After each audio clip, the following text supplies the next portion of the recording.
예, 헤브르타를 시작하게 된 거는요, 우리나라 교육이 이게 주입식 교육이잖아요. 근데 주입식 교육이고, 일방적인 교육이고, 강의식 교육이에요. 그런데, 예, 주입식 교육에 대한 대안을 굉장히 교육에서 많이 찾아왔었는데, 거기에 대한 진실한 대안이, 예, 헤브르타 교육이거든요. 그리고, 헤브르타 교육은, 예, 이 유태인의 탈무딕 디베이트에 있는 방식 중에 하나예요. 그래서, 이걸 해보니까 아이들이 스스로 공부하는 아이로 바뀌는 거예요. 그 다음에 호기심이 극대화되는 거예요. 그리고 행복해지는 거예요. 그래서 이 교육을 정말 이렇게 대한민국에 널리 퍼지게 해야 되겠다. 이제 이런 생각을 제가 하게 된 거죠. 헤브타는 1대1로 둘이서 서로 가르쳐주기 방식의 교육 방식을 말해요. 그런데 왜 1대1로 서로 가르쳐주기 방식이 중요하냐면 실제로 이렇게 그 교육 효과면에서 보면은요, 일방적인 어떤 강의를 하고 그거를 이제 듣고 이런 거에서 교육 효과가 20%라고 그래요. 근데 적으면서 듣고 이렇게 되면 25% 정도라고 그래요. 근데 디베이트를 하게 되면 약 75% 정도의 교육 효과가 있다 그래요. 그런데 내가 직접 해보는 거 있잖아요. 체험해보는 거. 그런 거는 약 80% 정도의 교육 효과라고 그래요. 근데 100%의 교육 효과가 있습니다. 그건 뭐냐면 내가 가르쳐 보는 거예요. 근데 가르쳐주기 방식은 단점이 뭐냐면 내가 가르칠 기회가 별로 없다는 거예요. 선생님들이 가르치고 나는 주로 듣게 되는 거죠. 그러니까 가장 효과적으로 가르치기 방식을 하려고 그러면 1대1로 서로 가르쳐주기를 하면 가장 많은 시간 동안에 가르쳐주기가 되는 거죠. 그래서 100%의 교육 효과가 나오는 것이기 때문에 이제 이 헤브타 교육이 굉장히 중요하죠.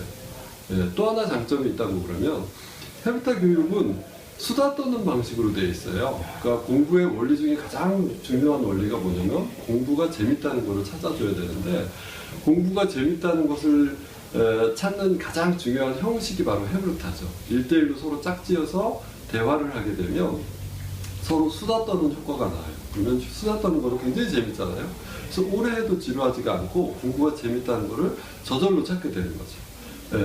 이것이 바로 헤브르타의 묘미라고 할 수 있습니다. 우리 원에서 하는 프로그램은 총 4가지 프로그램으로 구성이 되어 있는데 이 4가지를 2시간 안에 이제 해결하도록 되어 있어요. 그래서 일주일에 한 번 2시간만 학원에 오면 되는데요. 그렇게 해서 이제 한 달에 4번 정도 그렇게 수업을 받으면 됩니다. 근데 보통 이제 한 6개월 정도 수업을 하고 나면 이제 아이들이 달라지는 것을 확실하게 느낄 수가 있어요. 근데 아이들에 따라서 빠른 시간 안에 변화가 오는 아이들도 있고 약간 느린 아이들도 있는데 보통 6개월 정도면 굉장히 많은 효과가 있습니다. 어떤 점이 달라지냐면 첫 번째로 아이들이 굉장히 자신감 있는 아이들로 돼요. 그 다음에 두 번째는 지적 호기심이 극대화된다고 보시면 되고요. 그 다음에 이제 집에서 엄마들한테 물어보면 아이들이 어른스러워졌다는 얘기를 많이 듣고요. 그 다음에 학원에서 이제 아이들에게 직접 물어보면 얘네가 뭐가 달라진 것 같니? 이렇게 물어보면요. 어떤 아이들은 그런 얘기를 하죠. 선생님 저 얍삽해졌어요. 이런 얘기를 하는 아이들도 있고 저 학교에서 생활하는 게 재밌어졌어요. 이렇게 하는 아이들도 있어요. 그래서 이거는 문제 해결력이 극대화하게 되기 때문에 이런 효과를 볼 수 있다고 보면 되고요.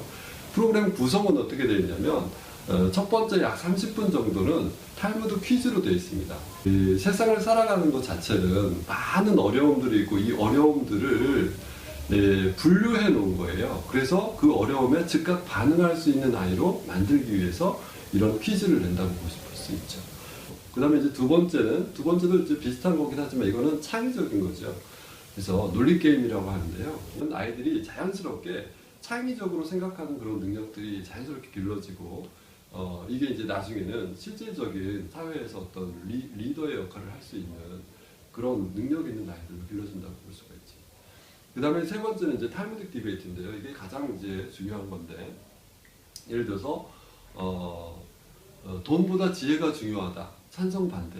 뭐 이런 주제를 가지고 디베이트를 하는 건데요.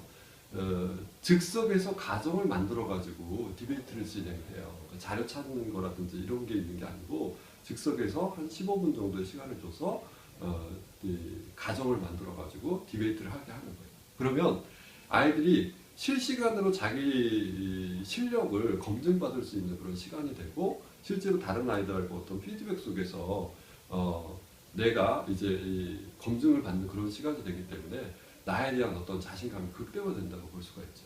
이게 이제 탈무딕 디베이트라고 볼 수 있습니다. 그래서 이제 탈무딕 디베이트 시간에 실제로 아이들이 가장 많이 바뀌는 모습이 실제로 보입니다. 실시간으로 보이죠. 대단히 즐겁고 재미있는 시간이고, 또 여기에 이제 이긴 팀에게는 상금이 주어지기 때문에 아주 흥미진진하게 진행이 된다고 볼 수가 있습니다. 네, 그 다음에 마지막으로 이제 티코놀람이 있는데요.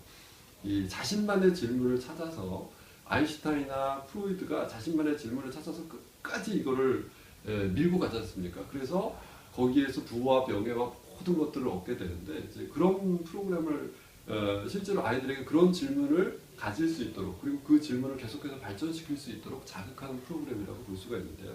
이건 주로 과제 형태로 진행이 되고, 한 달에 한 번이라든지 이렇게 학생과 1대1로 이 질문에 대해서 주고받으면서 피드백을 하는 그런 프로그램이라고 볼 수 있습니다. 이렇게 4가지 프로그램으로 구성이 되어 있는데요. 이게 이제 2시간 동안에 일주일에 한 번 오면 해결이 된다고 볼 수 있습니다.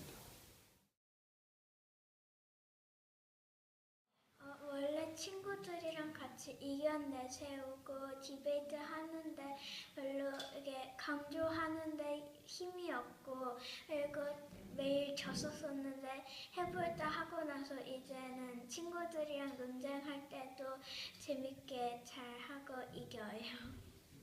가정 써가지고 토론하고 그런데 승부욕 생겨가지고 너무 재밌어요. 말하고 뭐 가정 같은 거 쓰는 데서 이렇게 뭐 글쓰기 실력도 많이 늘고 그래서 도움이 많이 되는 것 같아요. 국어 시간에 맨 처음에는 그 의견이 잘 안 맞아서 애들이 저 의견 잘 막 안 들어주고 그랬다면 해부터 하고 의견을 이렇게 새로만 내실 때 그 다음에 애들이 그냥 그래 그럼 지원 이걸로 하자 뭐 그렇게 잘 돼서 제일 좋은 것 같아요.